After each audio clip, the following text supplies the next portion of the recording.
கர்த்தர் நல்லவர். இந்த நாளுக்காக தேவன் நமக்கு கொடுத்திருக்கிற இந்த மாத வாக்குத்தத்தத்திலிருந்து சில காரியங்களை சொல்லி நான் கடந்து செல்ல விரும்புகிறேன். யோசுவாவின் புஸ்தகம் 3ஆம் அதிகாரம் 7ஆம் வசனம். யோசுவா 3:7. கர்த்தர் யோசுவாவை நோக்கி, நான் மோசேயோடு இருந்தது போல உன்னோடும் இருக்கிறேன் என்பதை இஸ்ரவேலர் எல்லாரும் அறியும்படிக்கு இன்று அவர்கள் கண்களுக்கு முன்பாக உன்னை மேன்மைப்படுத்துவேன். கரங்களை தட்டி கர்த்தரை மகிமைப்படுத்துங்க. பக்கத்துல சொல்லுங்க, இன்று எல்லாரும் கண்களுக்கு முன்னாடி உன்னை கர்த்தர் மேன்மைப்படுத்துவார். ஏன் அப்படின்னா, கர்த்தர் மோசையோடு இருக்கிறது போல உன்னோடு கூட இருக்கிறார். என்ன செய்யணும் அப்படின்னா நமக்கு தெரிஞ்சுக்கிடுங்க, கர்த்தர் நம்ம கூட இருக்கிறார் என்பதை எல்லாரும் அறிந்து கொள்ள வேண்டும். சொல்லுங்களேன், கர்த்தர் நம்ம கூட இருக்கிறார் என்பதை எல்லாரும் அறிந்து கொள்ளும்படிக்கு நம்மை மேன்மைப்படுத்துவார். அல்லேலூயா. அப்ப நம்மளை மேன்மைப்படுத்த சுற்றி இருக்கிற ஜனங்கள் பார்க்கும்போது கர்த்தர் யார் கூட இருக்கிறாரு, இவர் கூட இருக்கிறார்னு புரிந்து கொள்ளுவார்கள். அல்லேலூயா. அருமையானவர்களே, தேவன் நம்முடைய அந்த நாட்களை பார்க்கும்போது அதை உறுதிப்படுத்தியும் காண்பித்தார். யோர்தானை பிரிந்து அந்த யோர்தானை கடந்து போக பண்ணி, அந்த யோர்தானில் கடந்து போனதுக்கு பின்பதாக அந்த நாளில் வேதம் சொல்கிற எப்படி மோசையோடு இருந்தாரோ அதே போல யோசுவாவோடும் இருக்கிறார் என்று சொல்லி ஜனங்கள் அறிந்து கொள்ளத்தக்கதாக கர்த்தர் அவரை மேன்மைப்படுத்தினார். மேன்மைப்படுத்தினதுனால யோசுவா உயிரோடு இருந்த நாட்கள் எல்லாம் யோசுவாவுக்கு அவர்கள் எப்படி இருந்தார்களாம், பயந்து இருந்தார்கள் அப்படின்னு சொல்லியிருக்கிறது. ஆகவே தேவன் அதை செய்கிறவர். இந்த கடைசி நாட்களிலே தேவ சித்தம் நிறைவேறத்தக்கதாக அவர் நம்மை மேன்மைப்படுத்தி கொண்டு வருகிறவராக இருக்கிறார். அல்லேலூயா. அருமையானவர்களே, நம்ம மேன்மை அடைய வேண்டுமானால் யாரை கர்த்தர் மேன்மைப்படுத்துகிறார் அல்ல என்ன செய்தவர்களை மேன்மைப்படுத்துகிறார் அப்படின்னு சொல்லி பார்க்கும்போது, முதலாவது நன்மை செய்கிறவர்களை மேன்மைப்படுத்துகிறவராக இருக்கார். நீ நன்மை செய்தால் மேன்மை இல்லையோ, இது ஆதியாகமம் 4 நம்ம வாசிக்கிறோம். அங்கே 4:7 காயினுக்கு சொல்லப்பட்ட வார்த்தை நன்மை செய்தால் என்னது, மேன்மை இல்லை. அப்ப நன்மை செய்வதற்கு நம்ம ஆயத்தமாக இருக்க வேண்டும். எவ்வளவுக்கு எவ்வளவு ஒருத்தருக்கு ஒருத்தர் நன்மை செய்யும் போது முகம் காணாம எல்லாருக்கும் செய்ய வேண்டியதா இருக்கிறது. ஆகவே சத்துருக்களுக்கும் உன்னை வெறுக்கிறவர்களுக்கு நீ என்ன செய்யிருக்கு, நன்மை செய் அப்படின்னு சொல்லியிருக்கு. அவர்களுக்கும் நன்மை செய்யக்கூடிய அளவுக்கு நம்ம மாறும்போது தான் தேவன் நம்மை ஆசீர்வதிக்கிறவராக. ஏன்னா வேத சொல்லுகிற இன்னும் நீங்க வாசித்து பார்த்தீங்கன்னா, பேதுரு சொல்லும் போது இப்படி சொல்லுகிறார், நீங்கள் தீமை செய்து பாடுணிப்பதை பார்க்கிலும் நன்மை செய்து பாடுணிப்பதே மேன்மையாயிருக்கும். அவன் அந்த மேன்மை அப்படித்தான் சொல்றார். தீமை செய்து பாடுவது இல்லை, தீமை செய்து பாடு அனுபவிப்பதிலும் தேவனுக்கு சித்தமானால் நன்மை செய்து பாடு அனுபவிப்பதே மேன்மையாயிருக்கும். நன்மை செய்து பாடு அனுபவிப்பதே எப்படி இருக்கும், தேவன் மேன்மையாயிருக்கும். அப்ப நமக்கு ஒரு மேன்மை என்னன்னா, நாம தீமை செய்தாவது நன்மை அனுபவிக்கணும் அல்ல. நம்ம மேன்மை என்ன, நமக்கு வருகிற தீமைகளை நன்மையாக மாற்றக்கூடிய அளவுக்கு நம்ம நன்மை செய்து கொண்டே இருக்க வேண்டும். சத்தமா ஒரு எல்லை சொல்லுங்க. எந்த காலத்திலும் தீமை செய்யக்கூடாது. தீமைக்கு தீமை வரும், அது பிரச்சனை இல்லை.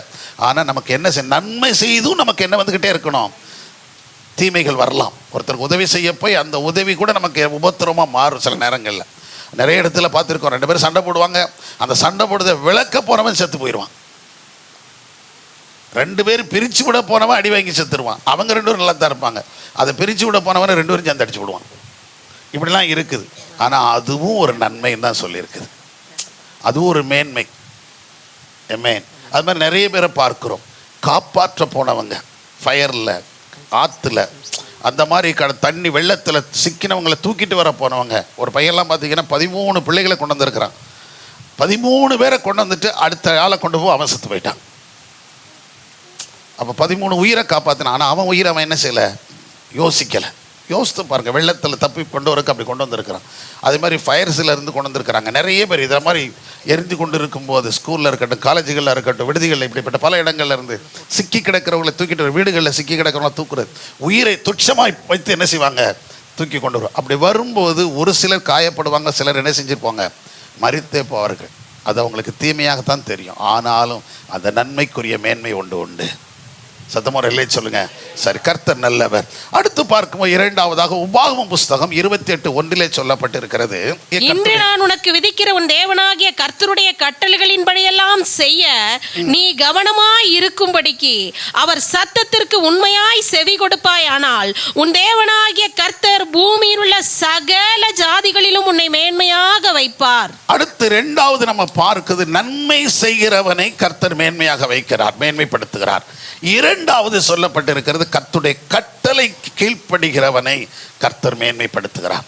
தேவ கட்டளைக்கு நான் இன்னைக்கு உனக்கு விதிக்கிற இந்த கட்டளைப்படி நடக்குவதற்கு நீ சாவதானமாய் இருப்பாயானால், நீ உண்மையாய் இருப்பாயானால் பூமியில் உள்ள சகல ஜாதிகளில் உன்னை என்ன செய்வேன், மேன்மையாக வைப்பேன். அப்படிதான் சொல்றேன். ஆகவே நல்ல கவனித்துக் கொள்ளுங்க. எல்லா ஜாதிகளை பார்க்கல, எல்லா ஜனங்களை பார்க்கலும் மேன்மைப்படுத்துகிறவர் நம்முடைய தேவனாகிய கர்த்தர். அல்லேலூயா. ஆமாம். ஒவ்வொரு நாளும் ஒவ்வொரு சூழ்நிலை. இப்போ நம்ம ஏற்கனவே சொன்னோம், அருமையான தம்பி சொன்னாங்க, ஏற்கனவே நாட்டுக்கு சொன்னோம், அந்த ஜெமிமாவை குறித்து நாங்கள் எல்லாரும் பேசணும். கிரிக்கெட் வீரர் ஜெமிமாவை குறித்து 25 வயசு குழந்தை பிள்ளை தான். அதுவும் அந்த மகள், அவளுடைய சாட்சி மிகப்பெரிய அருமையான சாட்சி. அவள் கிரிக்கெட் கிரவுண்டில் இருக்கும்போது 3 மணி நேரம் 10 நிமிஷம் உள்ள நின்றுருக்கிறான். ஆகவே அந்த அவளுடைய அவள் சரீரம் சோர்வடைஞ்சிருச்சு.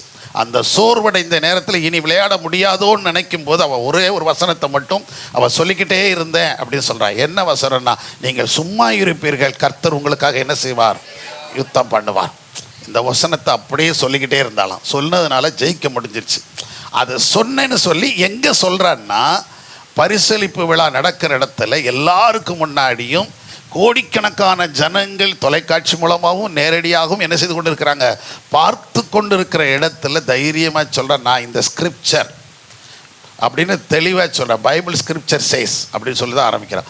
அவ வேதத்தினுடைய வசனம் சொல்லுகிறது, இப்படி சொல்லப்பட்டிருக்கு, அதை சொல்லிக்கிட்டே இருந்தேன். நீ சும்மா இரு, நான் யுத்தம் பண்ணுவேன்னு சொன்னது, அதை நான் சொல்லிக்கிட்டே இருந்தேன், நான் ஜெயிச்சுக்கிட்டே இருந்தேன் அப்படின்னு சொல்கிறான்.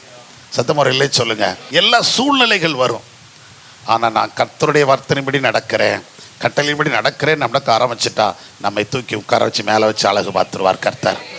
சத்தமுறையிலே சொல்லுங்க. ஆகவே சொல்லப்படுங்க, நீங்கள் மேன்மைப்படுத்துகிற கர்த்தர். நீ இந்த கட்டளையின்படி நடக்கும் போதெல்லாம் அங்கே நீ கவனித்து பார்த்தீங்கன்னா, இந்த 28ஆம் அதிகாரத்தில் 2 காரியம் சொல்லப்பட்டிருக்கு. முதல் வசனமும் சொல்லும், 14ஆம் வசனமும் சொல்லும்.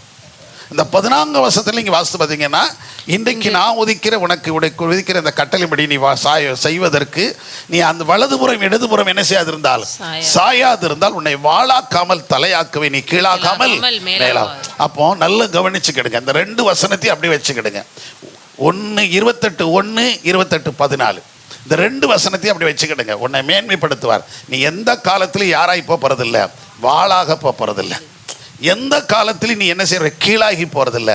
உன்னை மேலாக்கத்தான் கர்த்தர் விரும்புகிறார், உன்னை தலையாக்கத்தான் கர்த்தர் விரும்புகிறார். அல்லேலூயா. யாருக்கு கீழையாவது போய் இருக்கணும்னு இல்லை, எல்லாருக்கும் மேலே இருக்கத்தான் கர்த்தர்மை தெரிந்தெடுத்திருக்கிறார். பக்கத்துல சொல்லுங்க, நம்மளை வாளா இருக்க தெரிஞ்சுக்கல, தலையா இருக்கத்தான் தெரிஞ்சிருக்கிறார். அல்லேலூயா. நம்ம கீழா இருக்க கர்த்தர் தெரியல, நம்மளை எங்க இருக்க தான் இருக்கிறாரு, மேல. அதனாலதான் வேதம் சொல்லு, நீங்கள் எதையே நாடுங்கள், மேலானவைகளே நாடுங்கள் அப்படின்னு சொல்லு. பூமிக்குரியவர்களை கீழே தேடி தெரியாதீங்க, மேல பாருங்க, இன்னும் உயர்வதற்கு பாருங்க. நம்மளை விட உயர்ந்த ஒருத்தர் இருக்கிறாங்களா, நம்மளை விட படிச்சிருக்கிறாங்களா, நம்மளை விட மேன்மை, அவங்கள பாருங்க. அப்ப அதையும் நம்ம எப்படி மேற்கொள்ளலாம், அவங்க மேல எப்படி வரலாம், அவங்களை போல அவங்க அப்படித்தான் நினைக்கணுமே தவிர கீழே மட்டமா தெரியவங்களை பார்த்துட்டு இருக்க கூடாது. இன்னைக்கு நம்ம நிறைய பேருடைய உலகத்துடைய ஜனங்களாக இருக்கட்டும் என்ன பண்ணிடுறான்னா, இவங்க யாரு கூட கம்பேர் பண்ணிக்கிட்டு இருக்காங்கன்னா, கூட சுத்த அந்த பேரை பாரு தண்ணி அடிச்சிருக்கான், அவன் பாரு சிகரெட் அடிச்சிருக்கான், அவன் அங்கே வச்சுதான், இவனையே கம்பேர் பண்ணிக்கிட்டு தெரியுதான். இவனுக்கும் நமக்கு சம்பந்தமே கிடையாது. நாம் பார்க்க வேண்டியது யாருன்னா, நமக்கு மேலா இருக்கிற மேலானவர்களை பார்க்க வேண்டும். சத்தமுறையிலே சொல்லுங்க. அப்படிதான் வேதமும் சொல்லுது. நீங்கள் யாருடைய அடிச்சுவடுகளை, உங்களை வழிநடத்தினருடைய அடிச்சுவடுகளை என்ன செய்யுங்கள், பின்பற்றுங்கள். அப்படிதான் சொல்லுங்க. ஏன்னா அவங்க எப்படி வந்தாங்க, எப்படி முன்னேறினாங்க, எப்படி ஆண்டவருக்குள்ள நின்னாங்க, அதை நீங்க செய்து பார்த்தீங்கன்னா, நம்ம ஏன் மோசே எடுக்கிறோம், ஏன் யோசுவா எடுக்கிறோம், ஏன் ஆபிரகாமை எடுக்கிறோம், இப்படி ஒவ்வொரு பரிசுத்தவான்களையும் முன்னிறுத்தும் போது அவங்கெல்லாம் எப்படி கடந்து வந்தாங்க. எல்லாரும் வாழ்க்கையிலையும் நாம் அனுபவிக்கிற சோதனைகள் அவங்களுக்கு என்ன செஞ்சிச்சு, இருந்துச்சு, இதை விட பெருசாகவும் இருந்துச்சு. ஆனால் அந்த சோதனைகளை அவங்க எப்படி மேற்கொண்டாங்க, தேவனை மட்டும் முன்னிறுத்தி கொண்டு ஜெயிச்சார்கள். சத்தமுறை இல்லை சொல்லுங்க. ஆகவே வேதம் சொல்கிறது, நல்ல கவனித்துங்க, இந்த வசனம் தெளிவாக சொல்லுகிறது. 28:1 28:14 இந்த 2ஐயும் சொல்லிட்டு நீங்க அந்த 2ஆம் வசனத்திலிருந்து 13ஆம் வசனம் வரைக்கும் நீங்க வாசித்து, அந்த 12ஆம் வசனம் வரைக்கும் வாசித்து பார்த்தீங்கன்னா வரிசை ஆசீர்வாதம் சொல்லப்பட்டிருக்கும். நம்ம கட்டளைக்கு கீழ்ப்படிஞ்சா மட்டும் போதும். ஒரு பெரிய சப்ஜெக்ட் இங்கே இருக்குது. பாருங்க என்னெல்லாம் சொல்லப்பட்டிருக்குன்னா, முதல்ல இப்போ நான் சொல்லுகிற ஆசீர்வாதங்கள்லாம் உனக்கு வந்து உன்மேல் பலிக்கும், உனக்கு அது நிறைவேறும் அப்படின்னு சொல்லிட்டு, நீ பட்டணத்திலும் ஆசீர்வதிக்கப்பட்டிருப்பாய், வெளியிலும் ஆசீர்வதிக்கப்பட்டிருப்பாய். நீ உன் கர்ப்பத்தின் கனியும் உன் நிலத்தின் கனியும் உன் மாடுகளின் பெருக்கம், ஆடு மாடு மிருக ஜீவன்கள் என்ன செய்யும்? ஆசீர்வதிக்கப்பட்டிருக்கும். உன் கூடையும் மாப்பு செய்கிற தொட்டியும் ஆசீர்வதிக்கப்பட்டு. நீ வருகையிலும் ஆசீர்வதிக்கப்பட்டு. எவ்வளவு அழகா சொல்றார் பாருங்களேன் ஆண்டவர். இன்னைக்கு நான் சொல்றதெல்லாம் உனக்கு ஆசீர்வாதம். இதை நீங்க அப்படியே எடுத்துக்க, அப்சர்வ் பண்ணிக்கிடுங்க. இந்த வசனங்கள்லாம் வீட்டில் நீங்க வாசித்து பாருங்க, எவ்வளவு அழகா சொல்லப்பட்டு இருக்கிறது. ஒரு குடும்பத்திற்கு ஒரு தேவைக்கு என்ன உண்டு அத்தனை ஆசீர்வாதத்தின் கர்த்தங்க எழுதி வச்சிருக்கிறார். அத்தனை நன்மைகள் உபாகம் 28 இருக்குது. இதெல்லாம் உண்மையில வந்து உனக்கு என்ன செய்யும்? பலிக்கு. இது உனக்கு நிறைவேறும் தான் சொல்லி எல்லா ஆசீர்வாதங்களையும் தந்துக்கிட்டே இருப்பாருங்க. அல்லேலூயா. அது மாத்திரம் இல்லை, இன்னைக்கு பாருங்களேன், சாப்பாடு கொடுக்குறாராம், மாப்பு செய்கிற தொட்டி ஆசீர்வதிக்கப்பட்டோம், அப்புறம் கூட ஆசீர்வதிக்கப்பட்டோம், நீ வருகையில் ஆசீர்வதிக்கப்படுவ, போகையில் ஆசீர்வதிக்கப்படுவ, இதெல்லாம் சொல்றார். அது மட்டும் உனக்கு விரோதமாக ஒருத்த வந்தாலும் அவன் உனக்கு உண்டானபடி 7 வழியா ஓடிப்பான், எவனையும் நிற்க விட மாட்டேன் அப்படின்னு சொல்றார். அது மாத்திரம் இல்லை, உனக்காக நான் எதைய தர பண்றாரு? வானத்தின் நல்ல பொக்கிஷசாலைய வானத்தையும் என்ன செய்வேன்? திறப்பேன். உனக்கு ஆசீர்வாதம் உண்டாகும்படிக்கு, நீ செய்கிற வேலைகளும் ஆசீர்வதிக்கப்படும்படிக்கு, உனக்கு வருமானம் பெருகும்படிக்கு அந்த நல்ல பொக்கிஷத்தால என்ன செய்யப்படும்? திறக்கும். இப்படி எல்லா ஆசீர்வாதங்களையும் கர்த்தர் வைத்திருக்கிறார். சத்தமுறை இல்லை சொல்லுங்க. நீயோ அநேக ஜாதிகளுக்கு கடன் கொடு, நீயோ கடன் வாங்காதிருப்பாய். ஏன்னா இன்னைக்கு நிறையவருடைய வாழ்க்கையில் இந்த போராட்டம் இதுதானேங்க. பொருளாதார ஆசீர்வாதம் இல்லாதனால நிறைய என்ன வாங்க வேண்டியது இருக்குது? கடன் வாங்க. கடன் கடன் கடன் கடன். இந்த கடன்கிற வார்த்தை வந்து மிகப்பெரிய வருத்தமானது. கடன் கடன் கடன். ஒவ்வொரு நாள் நிம்மதியாக நான் கூட கடன்காரன் தான். ஏன்? ஆமாம், உண்மையில் தான். சர்ச்சைக்கான காரியத்தில் இது வாங்கினதுக்கு நான் வாங்குறேன், மற்றபடி பர்சனல் கடன் சொல்லதுக்கு எனக்கு ஒன்றுமே கிடையாது. ஆனால் இந்த கடன் இருந்தாலும் மண்டை நெஞ்சுதான் இருக்குது. அது எப்படியாவது கொடுத்துடணுமே, நமக்கு வந்து பதில் செய்யணும்ல. நமக்கு நம்மளை நம்பி கொடுத்தும் போது அவங்களுக்கு அந்த டேட்டுக்குள்ளே கொடுக்கணும். அந்த இது எனக்குள்ளே வந்துக்கிட்டே தான் இருக்கும். ஒவ்வொரு நாள் ராத்திரி படுக்கும் போதெல்லாம் அந்த சிந்தனை வரத்த ஆரம்பித்தோம். சாப்பிடும்போது கூட சில நேரத்தில் வந்துடும். அந்த உணர்வு வரத்தான் செய்யும். யாரும் நம்மளை வந்து போஸ்ட் பண்ண போகிறதில்ல, நெருக்க போகிறதில்ல. இருந்தாலும் கூட நமக்குள்ளே இந்த உணர்வு என்ன செஞ்சுட்டு இருக்கு? நம்ம கடனாளியாக தான் இருக்கிறோம் அப்படிங்கிற உணர்வு இருக்குது பார்த்தீங்களா?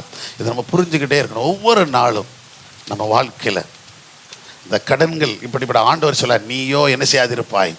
கடன் வாங்க. கடன் கொடுக்கக்கூடிய அளவுக்கு கடன் வாங்கி கொண்டு இருக்கிற நம்மை தேவன் ஆசீர்வதிக்க ஆரம்பிச்சிட்டா, மேன்மைப்படுத்த ஆரம்பிச்சிட்டா, அநேகருக்கு கொடுக்கக்கூடிய அளவுக்கு நம்ம மாறிக்கிட்டு இருக்க போகிறோம். சத்தமுறையிலே சொல்லுங்க.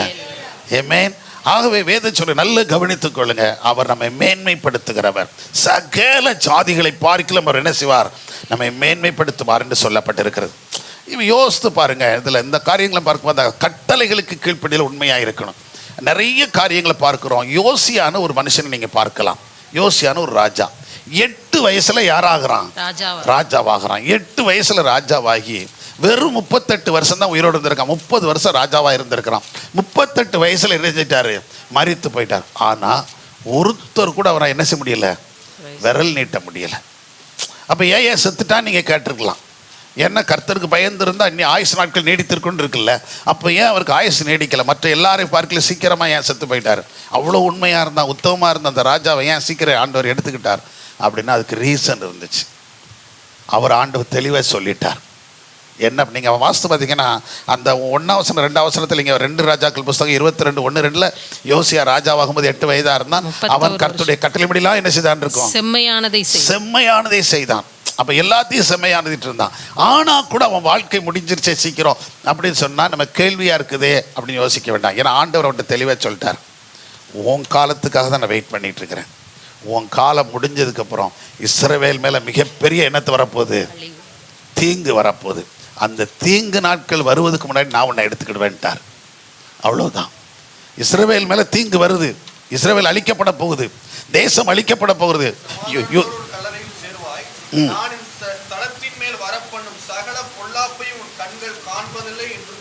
நல்லா கவனிச்சுக்கிடுங்க.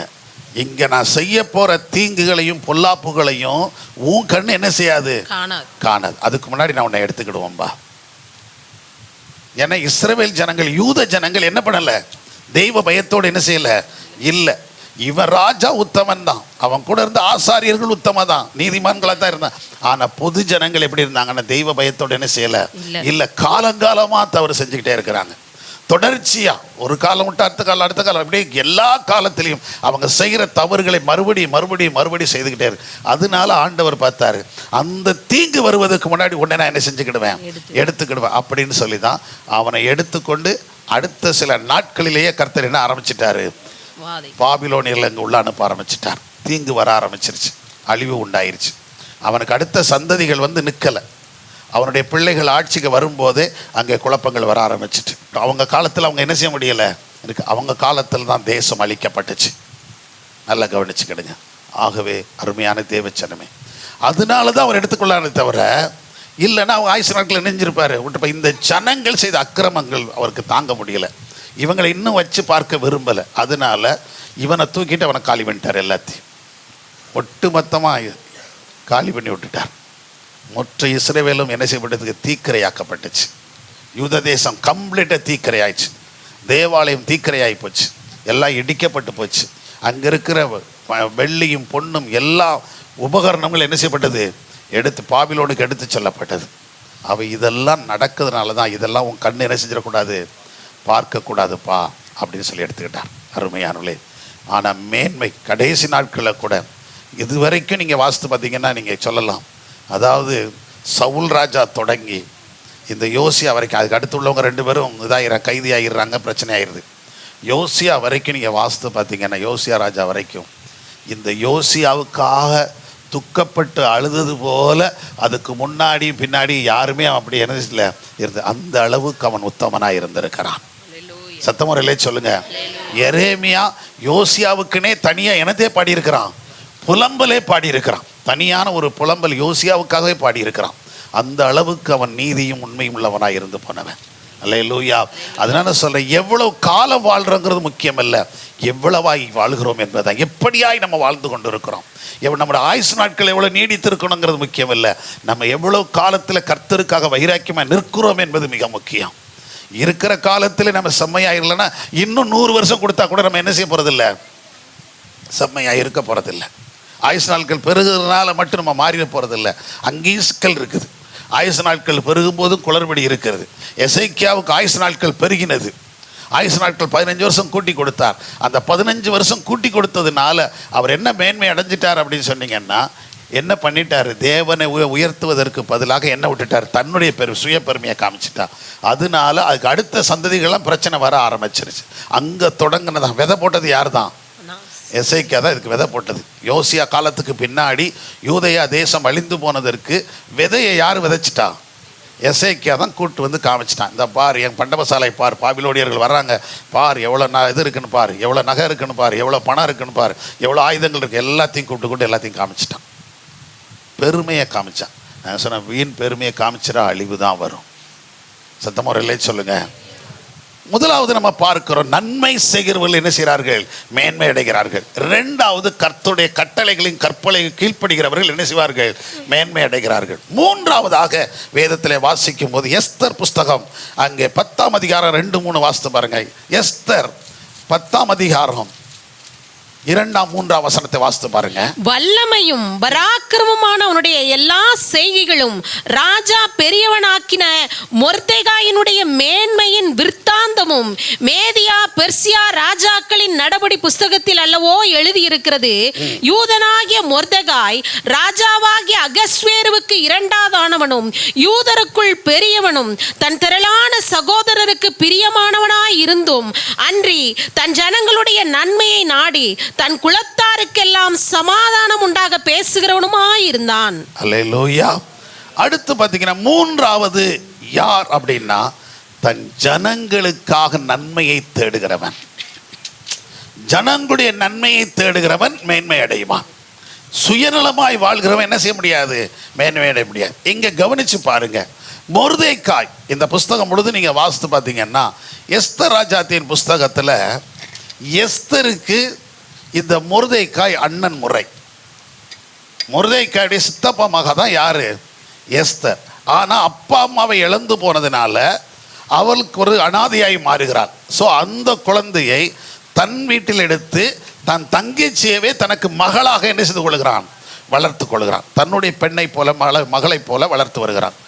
ஒரு காலம் வருகிறது, அந்த நாட்களில் அவங்க எங்கே போய் சேர்றா, அரண்மனைக்கு போக வேண்டியது இருக்குது. அந்த அரண்மனையில் அவர் ராஜாத்தியாய் மாறுகிறாள். நல்லா கவனிச்சுக்கிடுங்க. இவன் யாரு? வாட்ச்மேன் மக ராணியா மாறுகிறான். மேன்மை எப்படி உருவாகுன்னு பார்த்துக்கிடுங்க. தெய்வ பயத்தோடு தேவ ஜனத்தை குறித்த ஒரு கரிசனை நமக்குள்ள இருக்குமானால், தேசத்தை குறித்த ஜனங்களை குறித்த கரிசனை இருக்குமானால் உயர்வு எப்படினாலும் வரும். ஏன்னா ஆக்சுவலாக ராஜாத்தியா மாற வேண்டியது யார் தான் வரணும்? ராஜகுல மக்கள் தான் வருவாங்க. ராஜகுலத்திலிருந்து தானே ராணிகளை தேர்ந்தெடுப்பாங்க. அதாவது அந்த புறத்துக்கான மகாராணிகளை எங்கேருந்துலாம் தெரிஞ்சு வச்சுருவாங்க. ரோட்டில் அழகாக போகிறத கூட பிள்ளையை தூக்கி போட்டு கொண்டு வந்துருவாங்க. சாலமோன் அப்படி தான் செஞ்சுட்டு இருந்தான். எங்கே போனாலும் எங்கெங்கேயோ பார்க்கும்போது, ரோட்டில் போகும்போது வரும்போது, அந்த ரதத்தில் போய்கிட்டே இருக்கும்போது திடீர்னு ஒன்று அழகாக தெரிஞ்சுன்னா இது யார் அப்படிமா தூக்கிட்டு வா வீட்டுக்கு, அவ்வளோதான். அவளை கொண்டு வந்து எங்கே வச்சுக்கிடுவாங்க? அவங்க அந்த புறத்தில் வச்சுக்கிடுவாங்க, இதெல்லாம் வச்சுக்கிடுவாங்க. ஆனால் மகாராணிங்கிறது யார் தான் இருப்பா? ஒருத்தி தான் மகாராணின்னு செலக்ட் பண்ணப்படுவான்.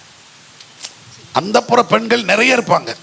அவங்க கண்ணுக்கு தெரிஞ்செல்லாம், கண்ணுக்கு புலப்படுதெல்லாம், அப்படி எதெல்லாம் அழகாக தெரிஞ்சோ மாயமாக இருக்கலாம் தூக்கிட்டு வந்துடுவாங்க. மாயையெல்லாம் தூக்கி கொண்டு வந்து வீட்டில் கொண்டு வந்துடுவாங்க. ஆனால் அந்த புறத்தில் இருக்கிறது அல்ல, அவனுக்கு மணவாட்டியாக இருக்கிறது ஒருத்தி தான் உருப்படியாக ராஜாத்தியாக இருப்பான். அந்த ராஜாத்தியாக இருக்கக்கூடிய இடத்துக்கு பல செலெக்ஷன் நடக்கிறது. அப்போ யாரை தெரிஞ்செடுக்கணும்? ராஜகுல மக்களை தான் தெரிந்தெடுப்பாங்க. அவங்கெல்லாம் எங்கே இருக்கிறாங்க? இந்த ராஜாவுடைய மக, இந்த ராஜாவுடைய மக, அந்த ராஜாவுடைய மக, இந்த நாட்டு மண்ணை, அந்த நாட்டு மண்ணை, இந்த குறுநில மண்ணை, அந்த பெருநில மண்ணை, அப்படி தான் என்ன செஞ்சுருப்பாங்க சொல்லி ஒருத்தருக்கு ஒருத்தர் பெண் கொடுக்கவும் பெண் எடுக்கவும் இருப்பாங்க. ஆனால் இங்கே நம்ம பார்க்கிறோம், இந்த ஆகாசுவேருக்கு கர்த்தர் எங்கிருந்து பெண்ணை கொடுக்கிறாரு? அதே அரண்மனையில் வாட்ச்மேனாக இருக்கிறதான மொர்தெகாய் வீட்டிலேருந்தே கர்த்தர் கொண்டு வரார். சத்தமுறை இல்லை சொல்லுங்க. இந்த ஆகாசுவேருக்கு பெண் எடுக்க போகும்போது எங்கேருந்தான் பார்த்தாங்கன்னா அந்த பெண்ணுடைய தரத்தை தான் பார்த்தாங்களே தவிர அவன் நிறத்தையோ குலத்தையோ பார்க்கலை. சத்தமுறை இல்லை சொல்லுங்க. எல்லா பெண்களும் வந்திருக்கிறாங்க, ராஜகுல மக்கள்லாம் வந்திருக்கிறாங்க. ஆனால் அவங்க எல்லாரையும் விட ராஜாவின் கண்களில் தயவு யாருக்கு மட்டும்தான் கிடச்சிச்சு? எஸ்தருக்கு மாத்திரம் கிடச்சது. ஆனால் ஒன்றே ஒன்று தான், நல்லா புரிஞ்சுக்கிடுங்க. அந்த மொர்தெகாய் எஸ்தர்ட்ட ஒரு காரியத்தை மட்டும் சொல்லியிருந்தான். நீ யாருங்கிறத மட்டும் என்ன செய்யாத, சொல்லாத. நீ இன்னார்னு சொல்லாத. யூத குலத்தை சேர்ந்தவள் நீ சொல்லிட்டன்னா உன்னை முதலையே கழட்டி கட்டி விட்டுருவாங்க. ஏன்னா யூதர்களை பார்க்கும்போது அவங்களுக்கு எப்படி தெரியும்? அருவருப்பா தெரியும். வேண்டாம், நீ சொல்லாத, நடக்கிறது நடக்கட்டும், கர்த்தர் பார்த்துக்கிடுவார் அப்படி சொல். அதற்கு பின்பு பார்த்தீங்கன்னா எந்த யூத குலத்தை நீ சொல்லாதன்னு சொன்னானோ அந்த யூத குலத்திற்காகவே யுத்தம் பண்ண ஆரம்பிக்கிறான். சத்தமுறை இல்லை சொல்லுங்க. ஐயா வாட்ச்மேன்யா, எனக்கு அதில் ரொம்ப பிடிச்சது என்ன தெரியுமா? இவனுக்காக ஆமான் என்னத்தை செஞ்சிட்டான்? தூக்கு மரத்தை செஞ்சிட்டான். செய்தி கொண்டு வரான். தூக்கு மரத்தை செஞ்சுட்டு எங்க வந்து சொல்ல வரான்? ராஜாவிட்ட சொல்லி காலையில் விடிஞ்சா இவனுக்கு என்னது? தூக்கு. அப்படிங்கிற லெவலுக்கு அங்கே வந்துட்டு இருக்கான். ஆமான் வாரான். ஆனால் கர்த்தர் ராஜாவோடு இடைப்படுகிறார். ராத்திரில் அவனை என்ன செய்ய விடலை? தூங்க விடலை.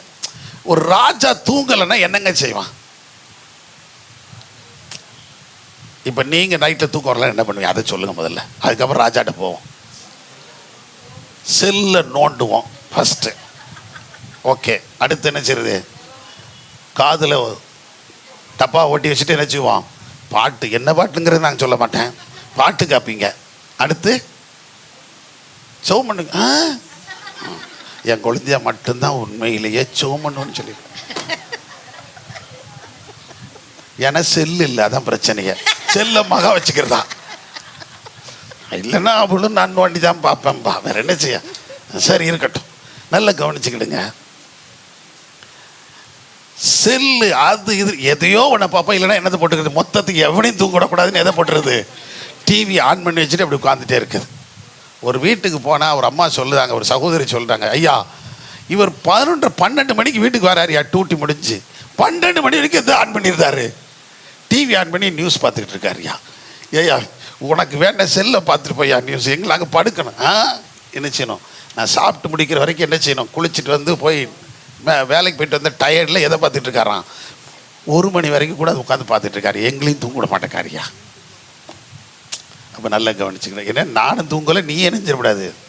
எவனும் வீட்டில் தூங்கப்படாது என்ன தவிர அப்படின்னு சொல்கிறது. ஆகவே நல்லா கவனிச்சுக்க இப்படி. ஆனால் நம்மளே இப்படி இருக்கும்போது ஒரு ராஜா இப்படி இருப்பான். ராத்திரியில் தூக்கம் வரலன்னா உடனே மேலதாளம் கொண்டு சொல்லி, நடனக்காரியை கொண்டு சொல்லி, டான்ஸ் ஆட சொல்லி, பாட்டு அப்படி தானே செஞ்சுருக்கணும். அந்த கீத சத்தங்கள் எதற்குமே அவன் செவி கொடுக்கலை. எதுவுமே அவனுக்கு சிந்தனை இல்லாமல் எதை புரட்ட சொல்கிறான்? டைரியை தூக்கிட்டு வாங்குறான். நாளாகம்னா என்னது? டைரி, நாள் குறிப்பேடுகள். அதை எடுத்துட்டு வா, வாசி அப்படிங்கிறான். அவன் வாசித்துட்டே வரான். வாசிக்கும் போது அவனுடைய திடீர்னு ஒரு வார்த்தை வருகிறது. ராஜாவுக்கு ஒரு பிரச்சனை, 2 பேர் சேர்ந்து அவரை கொலை செய்ய தீர்மானித்த பொழுது மொர்தெகாய் என்பவன் அதை அறிந்து, உண்மையை அறிந்து ராஜாவுக்கு சொல்லி அவர் உயிரை காப்பாற்றினான் அப்படின்னு இருக்குது. அதை தீரி விசாரித்த போது உண்மை என்று கண்டு அவர்கள் 2 பேருக்கும் தண்டனை வழங்கப்பட்டது, மரண தண்டனை அப்படின்னு சொல்ற செய்தி அங்கே எழுதப்பட்டிருக்கு. இது எப்பவும் எழுதுனது தானே எழுதி வச்சிருக்கிறாங்க. எழுதின உடனே இந்த ராஜாவுக்கு உடனே அங்கே கிளிக் ஆகுது. என்னன்னா, எப்பா ராஜாவின் உயிரையே காப்பாத்தினான்னு ஒருத்தன் சொல்லியிருக்குல்ல, அவனுக்கு ஏதாவது மேன்மை செய்யப்பட்டதா? அவனுக்கு ஏதாவது நன்மை செய்யப்பட்டதா? அப்போ இல்லை ராஜாவே, அவனுக்கு எதுவுமே செய்யலை. இப்படி சொல்லிக்கிட்டு இருக்கும்போது யார் உள்ள வந்துடுறா? நல்ல கவனிங்க. கர்த்தர் எதை செய்தார்? அதின் காலத்திலே எல்லாவற்றையும் சகலவற்றையும் நேர்த்தியாய் செய்கிறவர். இப்போ இவனுக்கு என்ன, இந்த ராஜா இதை சிந்திச்சுக்கிட்டு இருக்கான். தூக்கு மரத்தை செஞ்சு வச்சுட்டு அவரை கொலை செய்வதற்காக, தூக்கி போடுவதற்காக ஒருத்தன் உள்ள என்ட்ரி ஆகிறான். இப்போ அவனை பார்க்குறாரு. வெளியே யாருனுக்கு ஏதோ நிழல் தெரியுத. உடனே ஆமான் வந்திருக்கிறான். அவனுக்கு இப்போ என்ன வேலை? நடுரீசியில் அப்படிலாம் அவன் கேட்கல. உள்ள கூப்பிடு. உள்ள வந்துட்டான். உள்ள வந்த உடனே அவன் வாயவே திறக்க விடலை. என்னப்பா வந்த? இப்போ நம்ம வீட்டுக்கு வந்தால் நம்ம என்ன கேட்போம்? அன்டைமில் ஒருத்தன் வந்தானோ எங்கள் வீட்டுக்கு, இல்லை நீங்கள் ஃபோன் அடிக்கிறீங்க நைட்டில் ஒரு 10 மணிக்கு 12 மணிக்கு ஃபோன் அடிக்கலாம். அதிகாலை 5 மணிக்கு யாருக்கா ஃபோன் அடித்தா நீங்கள் என்ன நினைப்பீங்க? ஒரு ஃபோன் வந்துச்சுன்னா என்ன கேட்போம்? என்னப்பா என்ன பிரச்சனை? காலைல 5 மணிக்கு ஃபோன் அடிக்க அப்படி தானே கேட்போம். ஆமாவா இல்லையா? ஆமாம். ஏன்னா ஒரே ஒரு செய்தி மட்டும்தான் மிட் நைட்டில் ஓடுற செய்தி. என்ன செய்தி? யாரோ இணைஞ்சிட்டாங்க, போயிட்டாங்க. அது கூட இப்போ சிலர் பக்குவமாக இருக்காங்க. என்ன எப்பா மணி 12 ஆகிடுச்சு, எல்லாம் படுத்திருப்பாங்க, கொஞ்சம் இரு, 5 மணிக்கு மேலே சொல்லிக்கலாம் அப்படின்னு சொல்கிறவங்களும் இருக்காங்க. ஏன்னா பகலில் தானே 4 மணி தானே எடுக்க போகிறோம். தூரத்தில் இருந்தாங்கன்னா, சென்னை போன்ற பட்டணங்கள் இருக்காங்க, சென்னை கோயம்புத்தூர் தூரமாக இருந்தாங்கன்னா ரைட்டில் சொல்லிடுவாங்க. லோக்கல் இருக்காங்கன்னா எப்போ சொன்னால் போதும், அவங்க தூக்கத்தை இப்போ நம்ம கெடுக்கணும். நம்ம தான் உட்காந்துருக்கோம்னா காற்று கிடக்கணும்னா அவங்களையுமா காலையில் வரட்டும் விடு, காலைல ஒரு 5-6 மணிக்கு சொல்லிக்கலாம் அப்படின்னு சொல்லி விட்டுருக்காங்க. இப்போ அப்படிலாம் பேசுகிறவங்க இருக்கிறாங்க. நல்லா கவனிச்சுக்கிடுங்க. இவன்ட அப்போ வந்த உடனே என்னென்னு கேட்பாங்கல்ல, என்னப்பா நைட்டில் திடீர்னு நைட்டில் தூக்கம் வரலையா? ஆமான்னு. என்னப்பா திடீர்னு வந்துட்டீங்க அப்படின்னு கேட்கணும். அந்த ஒரு வார்த்தையும் கேட்கல. எடுத்த உடனே கேட்குறான், ராஜா கனம் பண்ண விரும்புனுக்கு என்ன செய்யணும்பா? ஒருத்தனை மேன்மைப்படுத்த நான் நினைக்கிறேன் அப்படின்னா என்ன செய்யணும்? உடனே இவரையே நினச்சிக்கிட்டார். தன்னைத்தானே மெச்சிக்குமா தவிட்டு புறா. அதே மாதிரி இவரே பெருசா. நம்மளை தவிர ராஜா யாரை என்ன செய்ய போகிறாரு? கனம் பண்ண போகிறாரு அப்படின்னு பெருமையாக நினச்சிக்கிட்டான். ஏன்னா அதுக்கு முதல் நாள் தான் என்ன தின்ட்டு வந்திருக்கான்? விருந்து சாப்பிட்டுருக்கானா ராஜா கூட போய். அதனால ராஜாவுக்கு அடுத்து இப்போ யார் தான்? ராணியே ஸ்பெஷல் விருந்து யாருக்கு கொடுக்குறா? நமக்கு தானே கொடுக்குறா. அப்படிங்கும்போது ராஜாவோ ராணியோ மந்திரிகளோ எல்லாருக்கு மேலே இப்போ நான் தான் என்ன செய்கிறேன் இருக்கிறேன். உடனே தன்னையே கற்பனை பண்ணிக்கிட்டான். ஆஹா இப்படி பண்ணால் நல்லா இருக்கும், அப்படி பண்ணால் நல்லா இருக்கும்னு சொல்லி கடைசியில் அவன் எங்கே வந்துட்டான் தெரியுமா? ராஜா ஏற ரதம், அந்த குதிரை, அவரை மாதிரியே அலங்காரம், அவரை மாதிரியே வஸ்திரம் எல்லாம் போட்டு அதுக்கு முன்னாடி என்ன பண்ணுமா? என்னது?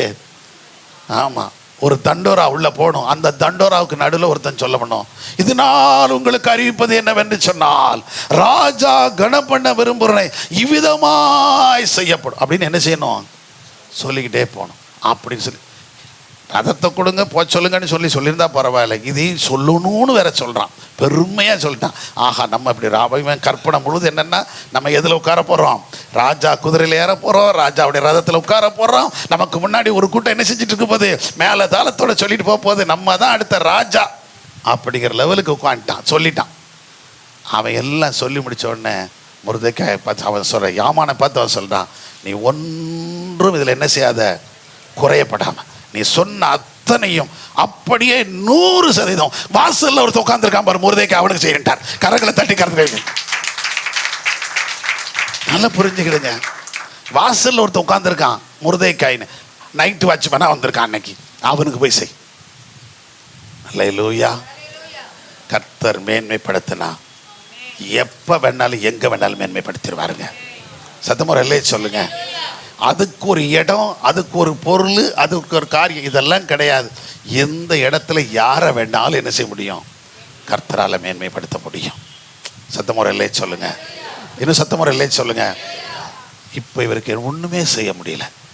ராஜாட்ட போய் மறுபடியும் என்ன பண்ண முடியாது? ராஜாவே, அதுக்கு எதுக்கு ஆமானுங்க, எதுக்கு அவன் முருதைக்கு ஒரு வாட்ச்மேன் தானே, அவனுக்கு எதுக்கு உங்க ரதம், அவனுக்கு எதுக்கு உங்க குதிரை? சொல்ல முடியாது. ஏன்னா சொன்னதெல்லாம் யார் தான்? வேறொருத்தன் சொல்லி இருந்தான்னா இவன் சொல்லியிருக்கலாம். இப்ப பக்கத்துல சொல்லியிருந்தான்னு வைங்க, அவன் சொல்லி இப்படிலாம் எல்லாம் செஞ்சா நல்லா இருக்குன்னு சொல்லியிருந்தா இவன் சொல்லலாம், ஏன்பா அவனுக்கு எதுக்கு இதெல்லாம், அதெல்லாம் ஒரு ப்ரொமோஷனை கொடுத்தா முடிஞ்சு போச்சு. நாளை காலைல வந்தோடனே அவன் வாட்ச்மேனாக இருக்கான்ல, ஹெட் கான்ஸ்டபிளாக வச்சுட்டு போயிடுவோம், இல்லை எஸ்ஏவா போட்டுருவோம், இல்லைன்னா நமக்கு முழுக்க அவருக்கு இந்த வாட்ச்மேன் எல்லாருக்கும் அவனை யாராக்கி போயிடுவான், செக்யூரிட்டிக்கான தலைவராக மாற்றிடுவான். சிம்பிளாக சொல்லி முடிச்சிருந்துருப்பான். இவ்வளோ பொறுப்பு இருக்கிறான்ல, பொறுப்பாக வச்சிருவான், ஒன்றும் பிரச்சனை இல்லை.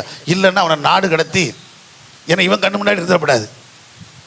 ஆமானுக்கு பிரச்சனையே என்னதான், இவன் போகும்போது வரும்போது அவன் என்ன செய்ய மாட்டேக்கான், எந்திக்க மாட்டேக்கான், சல்யூட் அடிக்க மாட்டேக்கான். இதான் பிரச்சனையே. ஆமானுக்கு இருக்கிற பிரச்சனை, கௌரவ பிரச்சனை. மற்ற யாருக்கு இல்லை இவனுக்கு. அப்போ இவன் என்ன நினச்சிருப்பான், ராஜா ஒன்று செய்வான், இந்தியாவுக்கு அனுப்பிடுவான் அவனை. ஏன்னா இந்தியா அங்கே தான் இருக்குது. அப்போ இந்தியா அப்போ எங்கிட்ட தான் இருக்குது, ஆகாஷ்வேருக்கு கீழே தான் இருக்குது. 127 நாட்டில் எந்த நாடு இருக்குது? இந்தியாவும் இருக்குது. உடனே அவன் சொல்லியிருப்பான், இந்தியா மாதிரி ஒரு நாட்டுக்கு அங்கே அனுப்பிடுவோம், அந்த நாட்டில் அவனை ஒரு பொறுப்பு கொடுத்து அவனை உட்கார வச்சிருவோம், அங்கிட்டு நம்ம கண்ணிலே தெரியாமல் இருக்கட்டும்னு அவன் நினச்சிருந்துருப்பான். சூசான் அரண்மனையிலே இவன் கண்ணில் தெரிஞ்சிடக்கூடாதுன்னு நினச்சிருந்துருப்பான். அப்படி தானே சொல்லியிருந்திருப்பான். ஆனால் இவன் கேட்டதெல்லாம் மாறுது. இப்போ என்ன சொல்லிட்டான்னா, ஒன்றுமே பண்ண முடியல. இதெல்லாம் செய்யணும்னு சொல்லி முடிச்சோன்னே, ஒன்றும் தவறாமல் யாருக்கு செஞ்சிரு, செஞ்சிரு, அவ்வளோதான். அரண்டு போய் இப்போ என்ன பண்ண வேண்டியது இருக்குது? மொர்தெகாய் கூப்பிடுதான், அவனுக்கு சேவ் பண்ணி விடுங்கப்பா, போடுங்கப்பா, கிரீடத்தை போடு, ட்ரெஸ்ஸை போடுங்கப்பா, ராஜ வஸ்திரத்தை போடுங்கப்பா. இதுக்கு இவன் பக்கத்தில் நின்று பார்க்க வேண்டியது இருக்குது. அதை போடு, இதை போடு, இவன் தான் சொல்ல வேண்டியது இருக்குது. அவன் மேலே இங்கேயும் அவனை பார்த்துக்கிட்டே இருக்கான். என்னடா இந்த பைத்தியக்கார பையனும், அதை போடுங்க இதை போடுங்க இல்லை. திடீர்னு ராத்திரி ஒருத்தனை கூப்பிட்டு வந்து வாட்ச்மேனை உட்காந்துருக்கணும், அப்படி வா அப்படின்னு சொல்லி, எப்படி அன்னைக்கு ஜெயிலிருந்து ஒருத்தனை கூப்பிட்டு போனாங்களோ, ராஜா கூப்பிடுறாரா அப்படின்னு சொல்லி யோசேப்பு தள்ளிட்டு போனாங்களோ, அதே மாதிரி இப்போ யாரை தள்ளிட்டு வந்துட்டாங்க? மொர்தெகாயை தள்ளிட்டு வந்துட்டாங்க. தள்ளிட்டு வந்து அவனுக்கு ட்ரெஸ் எல்லாம் மாற்றி விட்டு, தலையில் என்னத்தை தூக்கி வைக்கானுவ, கிரீடத்தை தூக்கி வச்சு. ராஜன் ரொம்ப டெக்கரேஷன் பண்ணினாலே சிக்கல் இருக்குது. நல்ல ஆடு நல்லா தான் இருக்கும், அது வாடு மேஞ்சிட்டு தெரியும்.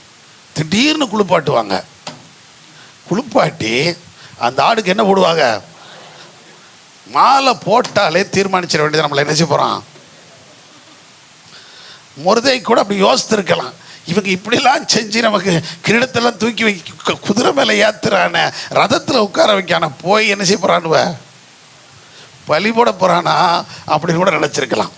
ஆனால் இதெல்லாம் ஏறி உட்கார்ந்தோடனே என்ன ஒரு காரியம் பாருங்க, ராஜா சொன்னா, இதெல்லாம் செய்ய அவனுக்கு முன்னாடி ஒன்று சொல்லணும்னு சொன்னீங்க.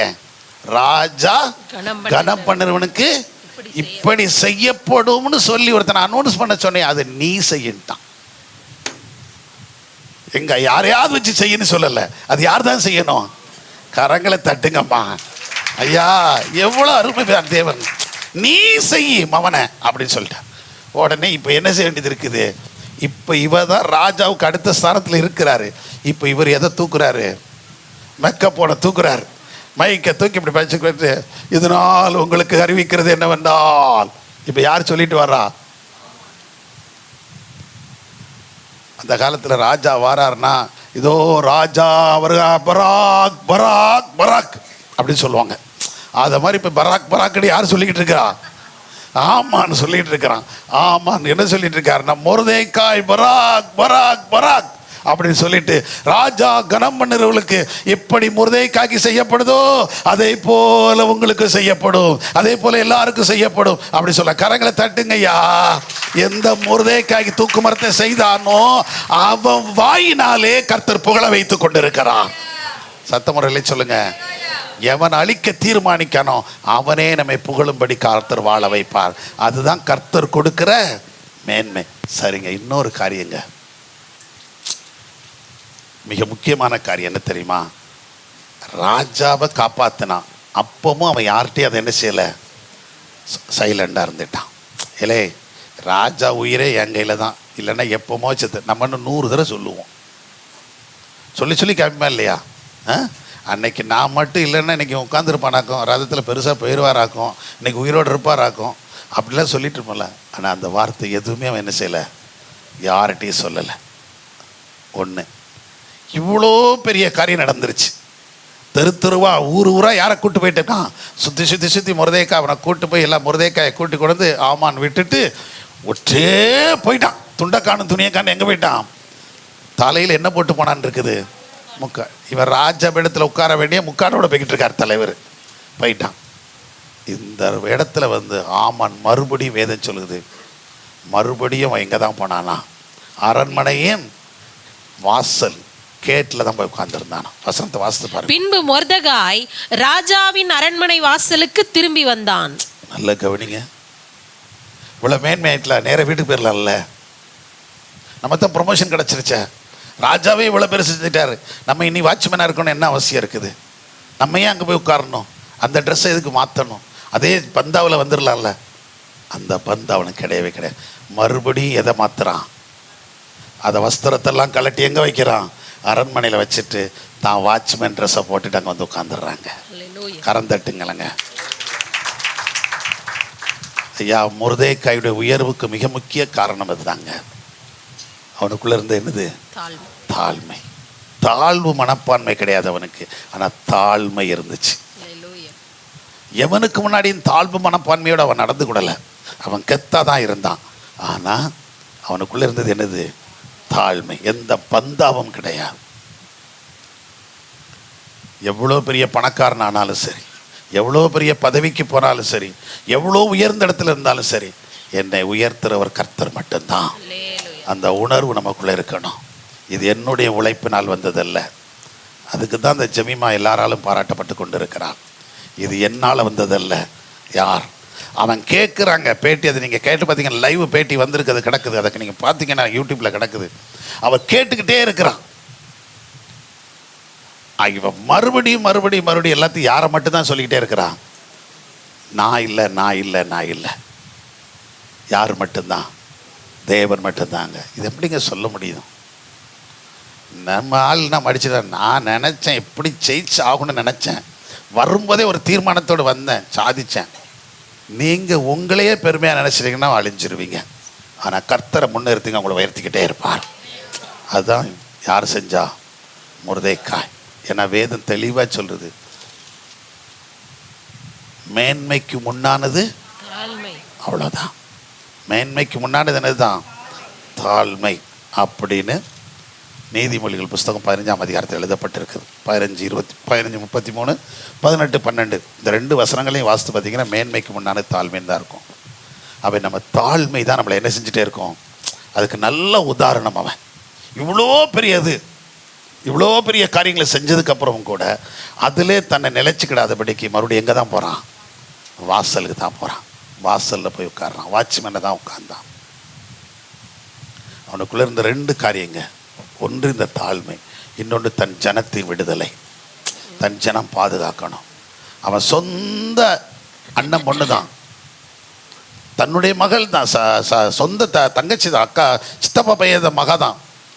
எஸ்தர் ராஜாத்தி ஆகிட்டான். அப்போ எவ்வளோ இன்னைக்கு ஒரு சாதாரண ஒரு வார்டு மெம்பர் எடுத்துக்கிடுங்க, நம்ம ஊரில் எந்த ஊர்லேயும் சரி, தமிழ்நாட்டில் எடுத்துக்கிடுங்க, இங்கே தான் ரொம்ப அக்கிரமம், வெளிநாட்டில் கிடையாது.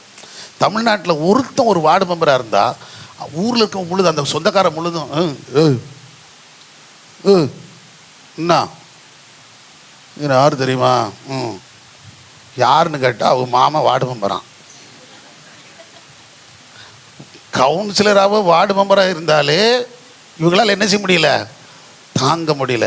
ஆனால் இவன் வளர்த்த பிள்ளை யாராக இருக்கிறா, ராசாத்தியாக இருக்கிறா, ராணியாக உட்காந்துருக்காங்க, பட்டத்து ராணிங்க. ஆனால் இவன் அதை என்ன செய்யலை, வெளியில் சொல்லலை, எந்த பீத்தலையும் மட்டும் கிடையாது, அப்படியே பீத்திக்கிட்டு தெரியல, அமைதியாக இருக்கிறான். இவன் வாட்ச்மேனாகவே தான் இருக்கிறான். அப்போ எவ்வளோ தாரம் யோசித்து பாருங்க. தேவன் ஒரு திட்டத்தை செய்யணும்னா நிறைய நேரத்தில் நம்ம அடங்கி இருந்தால் தான் செய்ய முடியும். பீத்திக்கிட்டு தெரிஞ்சோம்னா அழிஞ்சு போயிடுவோம். புரியுதுங்களா? பக்கத்தில் சொல்லுங்க, வீண் பெருமையை தூக்கி தூர போட்டுருங்க. எங்க ஒரு காலத்தில் படிப்புங்கிறது மிகப்பெரிய கஷ்டம். இன்ஜினியர் எங்கேயோ ஒருத்தர் இருப்பார், டாக்டர் எங்கேயோ ஒருத்தர். ரொம்ப இப்போ எல்லா வீட்லேயும் என்ன பண்ணிட்டாங்க, இன்ஜினியர்ஸு, டாக்டர்ஸு. இப்போ எல்லா வீட்லேயும் ஐஏஎஸ், ஐபிஎஸ், இப்போ எல்லா இடத்துலேருந்து வர்றாங்க. ஊருக்குள்ளே நிறைய பேர் வந்துட்டாங்க. அதனால் நாம் பெருமையாக பேசுகிறதுக்கு ஒன்றுமே இல்லை. இப்போ எல்லாருமே வந்துட்டாங்க. எல்லாரும் எல்லா ஜனங்கள்லேருந்து எல்லோரும் இருக்காங்க. இப்போ சமீபத்தில் கூட பார்த்தீங்கன்னா ஒரு திருநங்கை கூட யாராக இருக்காங்க, ஐபிஎஸ்ஸாக உட்காந்துருக்குறாங்க.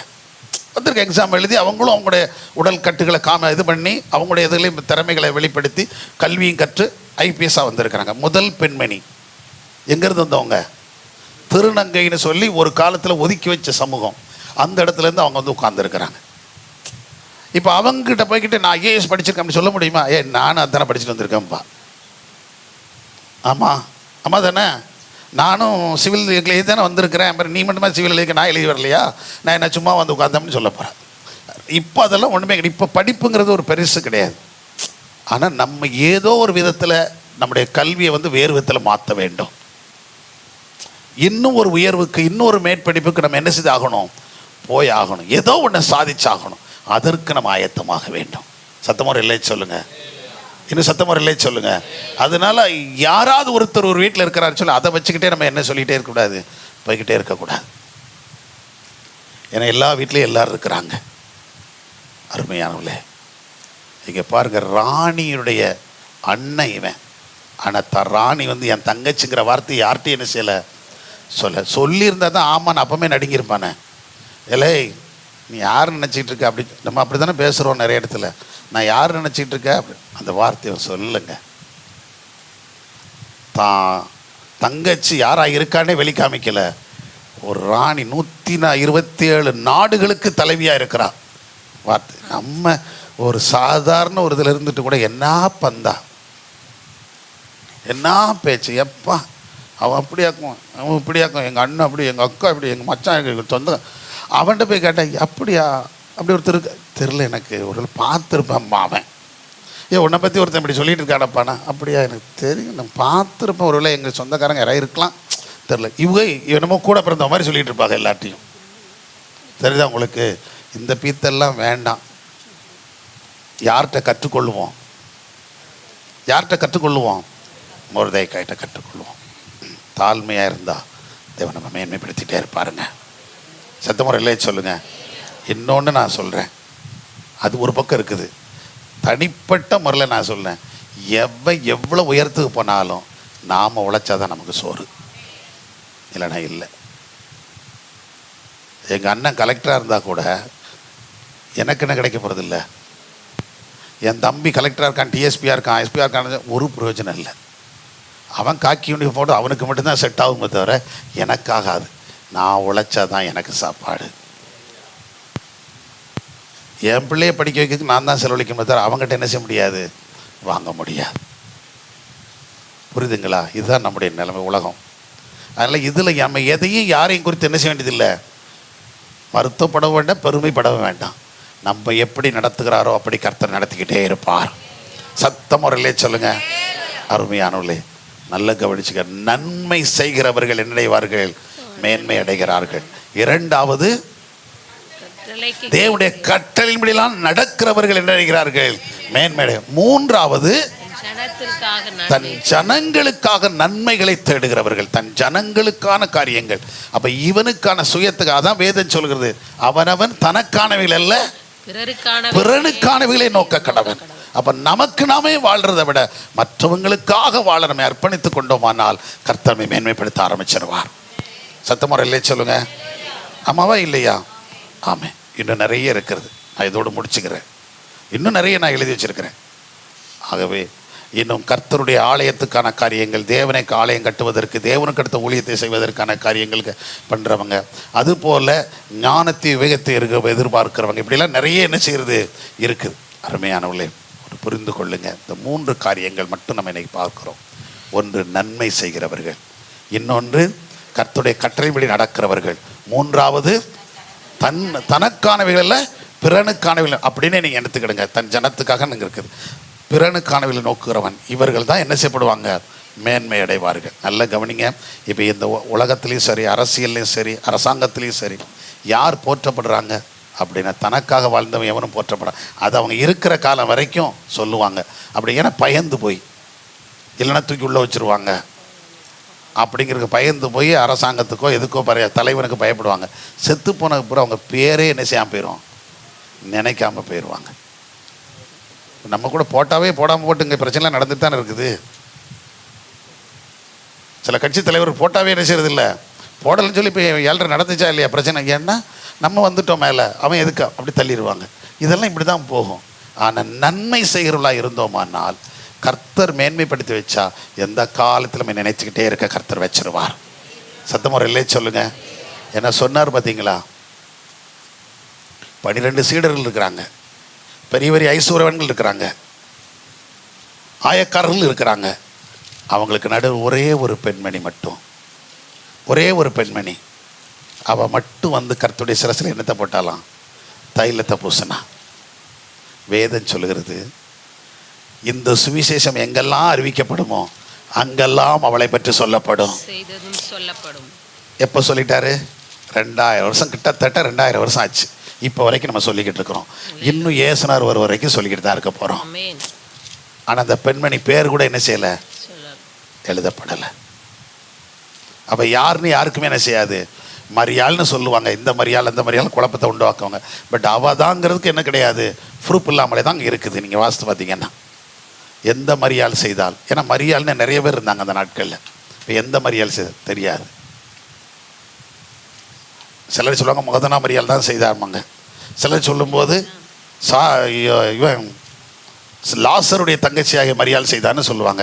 இப்படி ஒவ்வொருத்தரும் சொல்லுவாங்க. பாவியாகிய ஸ்திரின்னு சொல்லுவாங்க. எந்த ஸ்திரியாக வேணால் இருந்துட்டு போட்டோம். ஆனால் அவள் இப்போ வரைக்கும் அவளை பற்றி நம்ம என்ன செய்யணும், அவள் செய்ததும் என்ன செய்யப்படும், சொல்லப்படும்.